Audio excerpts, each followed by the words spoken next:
Yo, man, what is going on, guys? It is your boy RaulVisionz out here, back with another reaction video.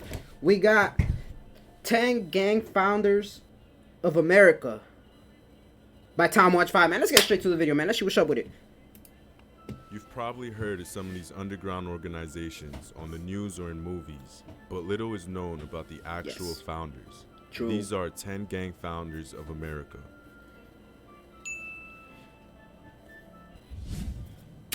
Hit the like button and subscribe, appreciate you. MS-13, also known as Mara Salvatrucha, is an organization that was founded in Los Angeles, California by Ernesto Miranda, aka Smokey. Smokey was a former soldier in El Salvador who fled to Los Angeles in hopes to escape the violent civil war that plagued his country. Unfortunately, he found plenty of violence on the streets of LA, specifically in the Mexican neighborhoods. This led to Smokey, alongside other war-hardened immigrants, to form the first version of MS-13, called MSS.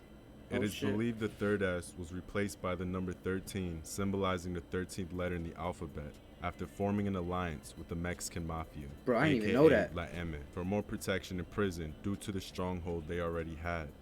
Eventually, Ernesto was deported back to El Salvador, where he seemed to turn his life around, becoming a father, studying law, and working to keep kids out of trouble. Unfortunately for him, he was gunned down outside his home shortly after. Of course, man. Once you join the gang, you can't leave it, bro. That's crazy, though. I didn't even know it started in LA. I thought it started like in Mexico or somewhere else. You know what I'm saying? Like, that's crazy. The Jewish mob, also known as the Kosher Mafia, is an organization that was founded by Arnold Rothstein, aka The Brain, in the early 1900s when he realized the opportunity in bootlegging liquor during Prohibition.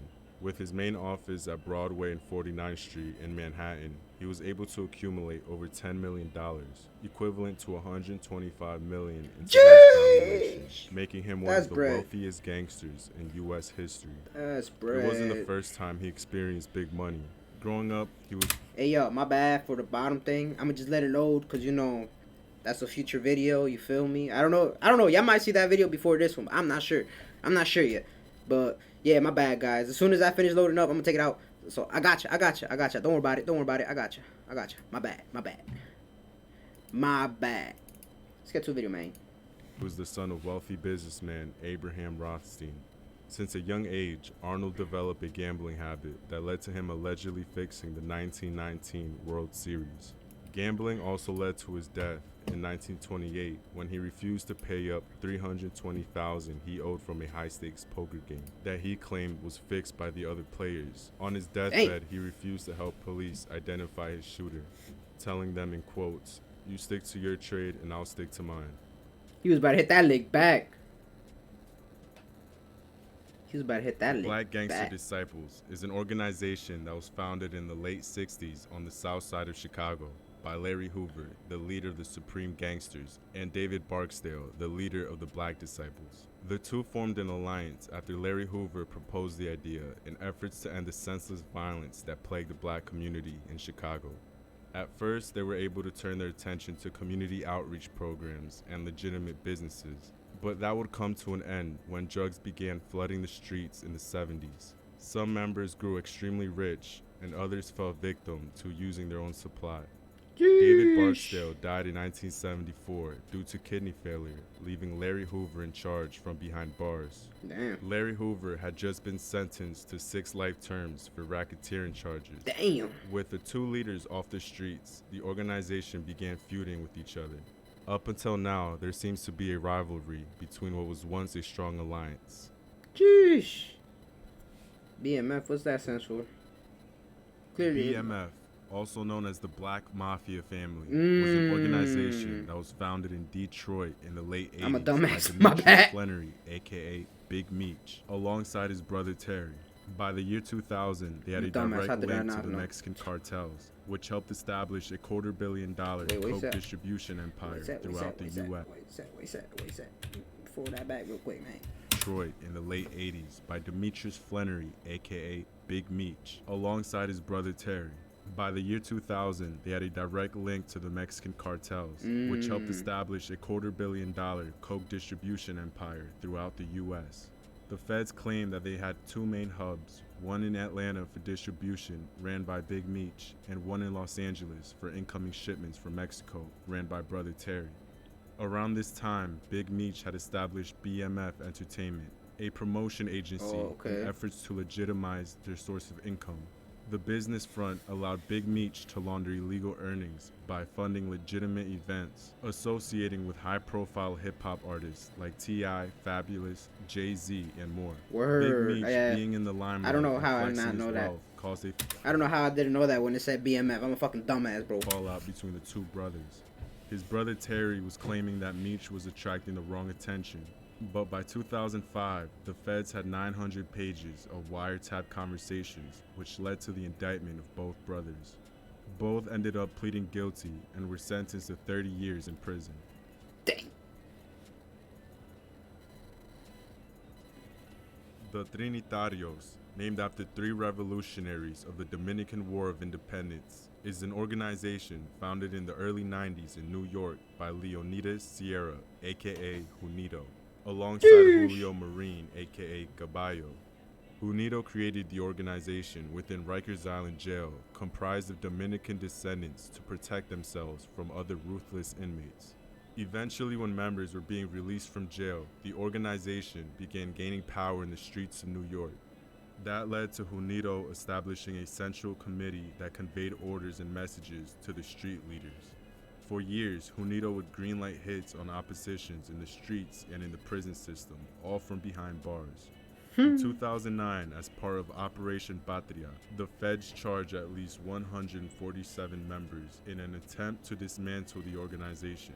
Then in 2014, founder Junito was sentenced to 19 years for racketeering, which would run consecutively with his 22 years to life sentence he was already serving. Sheesh. The Latin Kings. Latin Kings is one of the oldest and largest Latino street organizations that was founded in 1954 on the west side of Chicago by Raymond Santos, aka Papa King. Papa King, a Cuban raised in Puerto Rico, first founded a three-boy club called the Imperials to defend themselves against the Italians and Greeks that were oppressing Puerto Ricans at the time.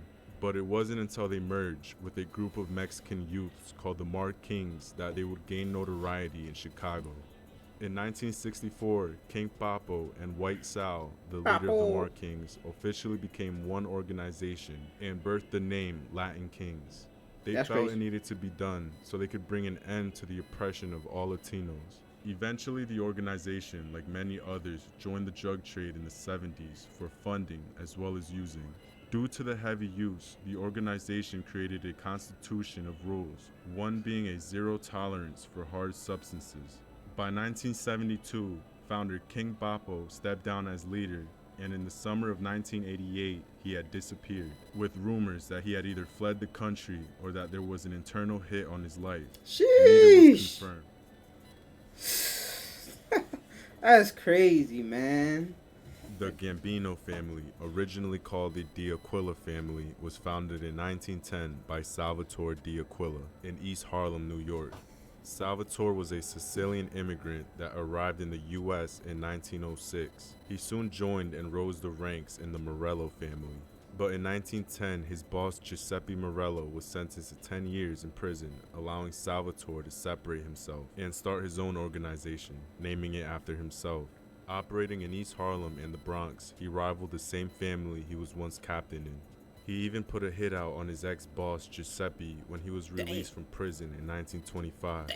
But 3 years later, in 1928, Salvatore was gunned down in an alleyway in Manhattan. It wasn't until the sixth boss of this same organization that they adopted the name Gambino family after Carlo Gambino's rise in 1957. It's believed that his name is the one that stuck out of 11 total bosses throughout history because he was able to merge two families for the first time and also earn the family over $500 million a year in today's valuation, as well as never receiving a hit on his life during his 19-year run. You can pay some bills with that, man. The Mexican Mafia, also known as La M, is an organization that was founded in 1957 by Luis Flores, aka Güero Buff, alongside 13 other Hispanic street members from different sets in Los Angeles. Flores was able to form a truce and get these 13 OGs from opposing sets to put aside their differences to form the Mexican Mafia while locked up in the Deo Vocational Institution. That's crazy, He bro. found this necessary for protection against opposing threats and Hey, also man. to have complete control of the black market. He was able to accomplish just that by recruiting the most elite individuals to cement the organization's authority overall. By 1961, the organization's power was so overwhelming that the State Department of Corrections decided to transfer some core members to adult facilities like San Quentin Prison. With direct connections to Mexican cartels and Mexican mafia leaders like Rodolfo Cadena frontlining in new facilities, the organization had a monopoly throughout the state. Eventually, they had members from every Hispanic set join the family and even formed an alliance with the Aryan Brotherhood. Crips. Real quick, I want to say that I now have shirts, hoodies, phone Got cases, me. and more. He got Anyone me. in the description, an organization for the video.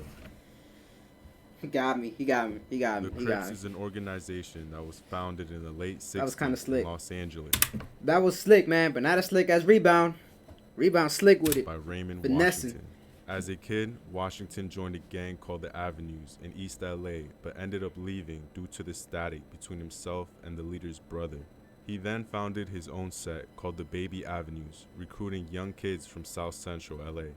Later on, he rebranded the growing set into the Crips, derived from his brother Reggie Washington's nickname. With a growing reputation as one of the best fist fighters in South Central, he was able Sheesh. to influence smaller sets to join the Crips and become subgroups. In 1971, Washington approached another gang leader named Stanley Williams, aka Tookie, in the high school they were both attending. He had heard about Tookie because he had a big reputation for fighting larger, more established gangs. Washington proposed they form a confederation to form a single, large organization under the Crip brand. Tookie accepted the offer and united the West and the East, making the Crips the largest street gang in Los Angeles. Sheesh. Years later, Washington was gunned down at the age of 25, and in 2005, Tookie Williams received a lethal injection in San Quentin State Prison for a quadruple homicide. Yo, that's crazy. Bloods. First, I would like to mention that the man you see on the thumbnail did not start the First Blood set. What he did start was the United Blood Nation, and I'll get more into that later. So no one man is credited as founder of the Bloods because it was created as a breakaway group from a bigger organization, the Okay. Crips. In 1969, the Crips were becoming the most dominant organization in Los Angeles and were absorbing smaller surrounding sets, one of them being the Pyrus. It wasn't until opposing smaller sets grew tired of being victimized for not joining the Crips that the Pyrus broke away and formed a new alliance with sets like the Brims, Luter Park Hustlers, Denver Lanes, and the Bishops.